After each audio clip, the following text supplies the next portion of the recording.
नमस्कार साथियों, स्वागत है आपका अपने यूट्यूब चैनल आकांक्षा डीआईआर में।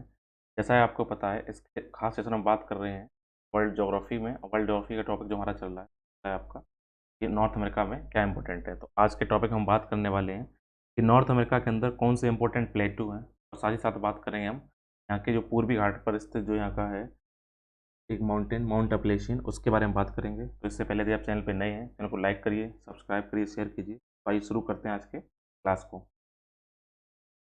लास्ट क्लास में हमने आपको बताया था कि यहाँ पर अलास्का के पास जाएँगे तो यहाँ आपको ब्रुक्स रेंज और अलास्का रेंज मिलती है।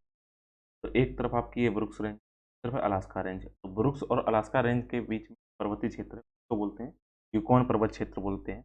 यूकॉन पर्वत क्षेत्र का अगर विस्तार देखें तो यूएसए जो है अलास्का उस पे, और साथ में कनाडा, ठीक है। तो ये क्या है कि ये यूकॉन पर्वत क्षेत्र कहाँ पे, यूएसए और कनाडा तक क्या है, विस्तृत क्षेत्र है। तो इस चीज़ का ध्यान रखिएगा। तो यूकॉन जो यहाँ पर आपका पर्वत है, इसके बारे में बात, सॉरी पठार प्लेटू है, उसके बारे में बात करिए। दूसरी बात करते हैं ब्रिटिश कोलंबिया की। ब्रिटिश कोलंबिया भी यहाँ पर एक विस्तृत क्षेत्र है, इसके बारे में बात कर लेते हैं। तो ब्रिटिश कोलंबिया बेसिकली क्या है, देखो वैंकूवर आइलैंड है, के पास में पाया जा रहा है। तो ब्रिटिश कोलंबिया बेसिकली कहाँ पर विस्तृत, ये कनाडा के अंदर है। इसको आप ध्यान रखिएगा। तो कनाडा के अंदर क्या है, ब्रिटिश कोलंबिया किसके अंदर, कनाडा के अंतर्गत है। इसके अगर और साउथ में जाएंगे तो कैस्केड रेंज के पास कौन सा है, कोलंबियन स्नेक है। इस वाले पर्वत जो पठार है, आपको इससे ध्यान रखिएगा।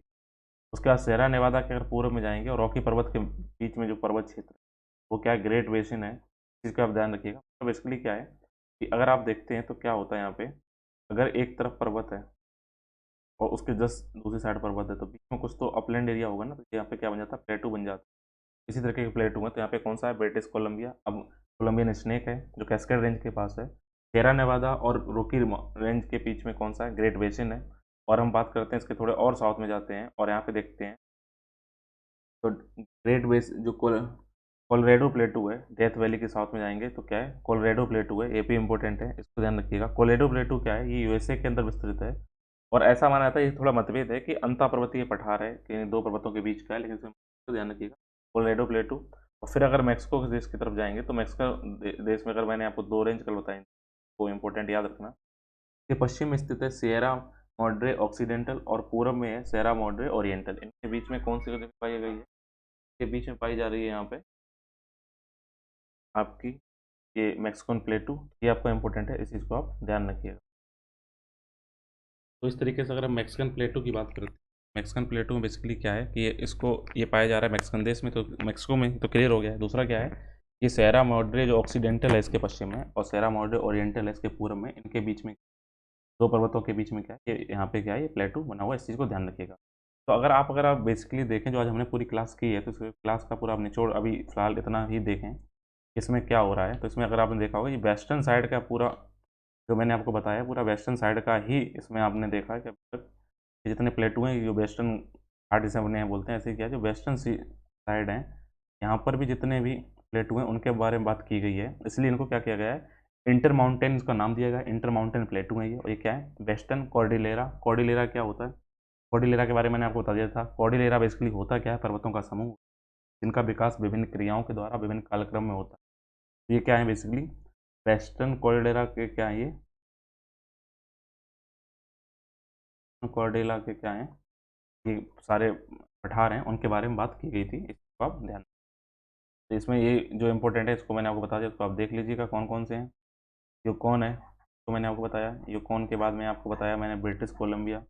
ब्रिटिश कोलंबिया के बारे में बात की, ये कनाडा के अंदर स्थित था। ब्रिटिश कोलंबिया के बाद में ब्रिटिश स्नेक था, ब्रिटिश स्नेक बताया। उसके बाद में अगर हम इस आगे देखते हैं कि क्या क्या इंपॉर्टेंट है, ब्रिटिश ग्रेट बेसिन है। ग्रेट बेसिन यहाँ पर डेथ वैली पाई जाती है, गहरा स्थान भी इसके साउथ में, इसके बारे में। फिर यहाँ पे अगर बात की आगे कोलोरेडा प्लेटू के बारे में, कोलोरेडा प्लेटू, और उसके बाद में क्या किया, प्लेटू के बारे में। इन चीज़ों को हमने आज इतना पढ़ाई की। अब आज का जो इम्पोर्टेंट टॉपिक है, बात करेंगे अपलेशियन माउंटेन के बारे में, और इसमें इम्पोर्टेंट क्या क्या है।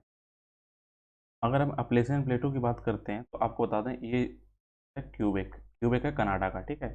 और यहाँ पर है बर्मिंघम। तो जो अपलेशियन प्लेटू है बेसिकली, जो बात पर्वत है, सॉरी अपलेशियन माउंटेन है, वो क्या है, क्यूबेक से लेकर इसका अगर विस्तार की बात की जाए तो इसका बर्मिंघम तक है। क्यूबेक है कनाडा में, बर्मिंघम बर्मिंघम है कहाँ पे, आपका यूएसए में, ठीक है।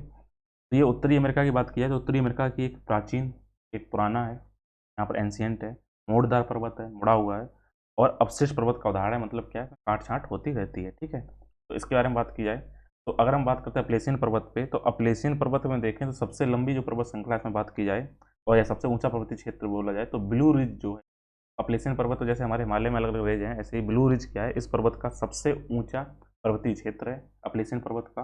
और अगर हम बात करें अपलेशियन पर्वत की सबसे ऊँची चोटी कौन-सी है, तो Mount Mitchell, MITCHEL double L. तो माउंट मिशेल क्या है, अपलेशियन पर्वत की सबसे ऊँची चोटी। तो अभी आपने क्या-क्या पढ़ा?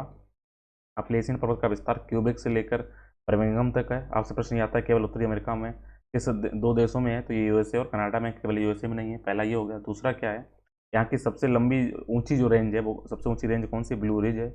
और इसकी अपलेशियन पर्वत की सबसे ऊँची चोटी कौन-सी? माउंट मिशेल इसकी सबसे ऊँची चोटी है, ठीक है? तो इस चीज़ को आप ध्यान रखिएगा। अब यहाँ पे देखिएगा अपलेशियन पर्वत के पास में उत्तरी अमेरिका के अंदर जो यूएसए है, उसके कुछ इंपॉर्टेंट शहर हैं। कौन-कौन से? बोस्टन है, न्यूयॉर्क है, फिलाडेल्फिया है, बाल्टीमोर है और वाशिंगटन डीसी है, ठीक है? तो ये 5 शहर यहाँ पे इंपॉर्टेंट क्यों है अपलेशियन पर्वत पे? ध्यान रखिएगा। यहाँ पर इंपॉर्टेंट के लिए आपको मैं यहाँ पे समझाना चाहता हूँ कि आप जो मैंने अभी 5 शहरों के नाम बताए आपको, कौन से?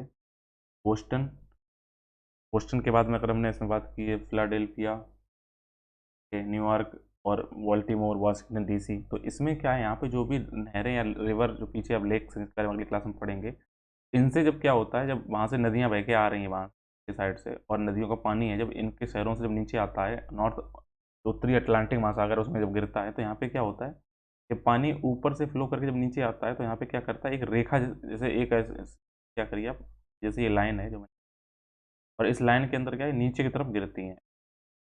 जब इस तरीके से नीचे गिरेंगे झरने बनाते हैं, इसलिए क्या-क्या है, अपलेशियन पर्वत के जो पूर्वी किनारे हैं, उसको प्रपात रेखा कहा जाता है, भाई वाटरफॉल लाइन बोला जाता है। क्योंकि यहाँ से निकलने वाली जितनी नदियाँ हैं, वो क्या करती हैं, जलप्रपात के रूप में अटलांटिक महासागर में गिरती हैं, सीधा फ्लो करती हैं। तो यहाँ पे इसीलिए मैंने देखा, आपको बताया बोस्टन, बोस्टन के बाद में यहाँ पे आपने देखा न्यूयॉर्क, वाशिंगटन डीसी, फिलाडेल्फिया, इसमें क्या होता है, जलप्रपात रेखाएँ बनाती हैं। जब पानी ऊपर से नीचे गिरेगा तो आपको सीधी पता है, पानी नीचे गिरता है तो क्या करते हैं, मोटर लगा टरबाइन लगा देते हैं।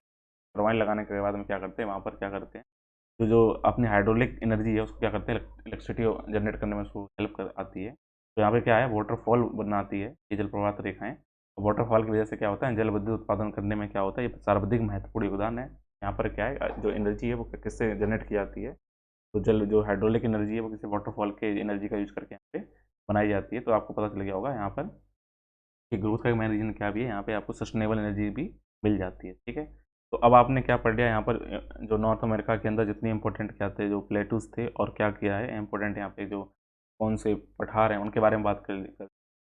अब नेक्स्ट क्लास में जब हम आगे स्टार्ट करेंगे तो इसमें हम देखेंगे कि नॉर्थ अमेरिका के अंदर बेसिकली क्या हम देखते हैं, यहाँ पे लेक्स कौन-कौन सी हैं और उन लेक का क्या इंपॉर्टेंट पार्ट है, उसके बारे में बात करेंगे।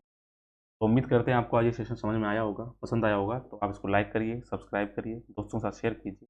हम मिलेंगे एक नए टॉपिक, नई क्लास में, तो हम बात करेंगे important lakes of North America के बारे में। तब तक अपना ख्याल रखिए, अपनी पढ़ाई को करते रहिए।